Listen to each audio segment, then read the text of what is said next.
A pílula do dia seguinte é um método de emergência de contracepção que pode ser usado quando outros métodos falham ou não são utilizados. Ela é composta de hormonas que impedem a ovulação e deve ser usada o mais breve possível após a relação sexual não protegida. A eficácia da pílula do dia seguinte diminui quanto mais tempo é levado para tomá-la. Existem vários tipos de pílulas do dia seguinte disponíveis, mas a maioria delas contém levonorgestrel, que é um progestagênico. Ele age bloqueando ou atrasando a ovulação, o que impede a fecundação. Alguns tipos de pílulas do dia seguinte também contêm estrogênios, que ajudam a aumentar a eficácia do medicamento. É importante notar que a pílula do dia seguinte não é um método de contracepção regular e não deve ser usada como tal. Ela não protege contra doenças sexualmente transmissíveis e não é tão eficaz quanto os métodos regulares de contracepção, como anticoncepcionais orais, preservativos, entre outros. É importante também lembrar que a pílula do dia seguinte não pode ser usada como abortiva. Este medicamento não funciona desse jeito, e deve ser evitado fazer isso. A pílula do dia seguinte pode ser adquirida sem necessidade de receita médica, mas é importante discutir com um profissional de saúde antes de usar para verificar se há alguma contraindicação ou risco. É importante também lembrar que a pílula do dia seguinte deve ser usada o mais breve possível após a relação sexual desprotegida. Quanto antes for tomada, maior é a chance de evitar a gravidez. É importante lembrar que, embora a pílula do dia seguinte seja uma opção segura e eficaz de contracepção de emergência, ela não deve ser usada como um método regular de contracepção.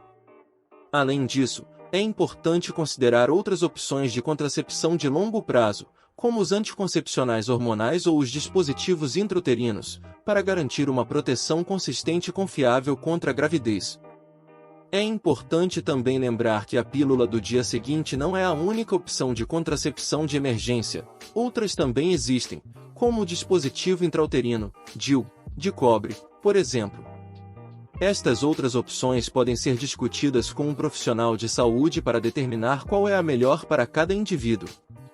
Em resumo, a pílula do dia seguinte é um método de contracepção de emergência que pode ser usado quando outros métodos falham ou não são utilizados. Ela contém hormonas que impedem a ovulação e deve ser usada o mais breve possível após a relação sexual não protegida.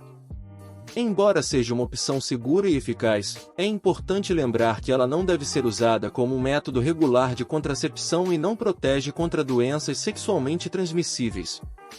Além disso, é importante considerar outras opções de contracepção de longo prazo, como os anticoncepcionais hormonais ou os dispositivos intrauterinos, para garantir uma proteção consistente e confiável contra a gravidez.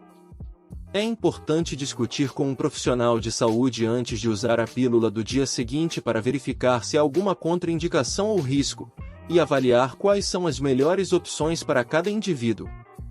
Em conclusão, a pílula do dia seguinte é uma opção de contracepção de emergência eficaz e segura, mas não deve ser usada como um método regular. É importante consultar um profissional de saúde antes de usar e considerar outras opções de contracepção de longo prazo para garantir uma proteção consistente e confiável. É importante estar ciente e educado sobre as opções disponíveis para a saúde e bem-estar reprodutivo. Com o intuito de ajudar as pessoas a estarem informadas sobre essa opção,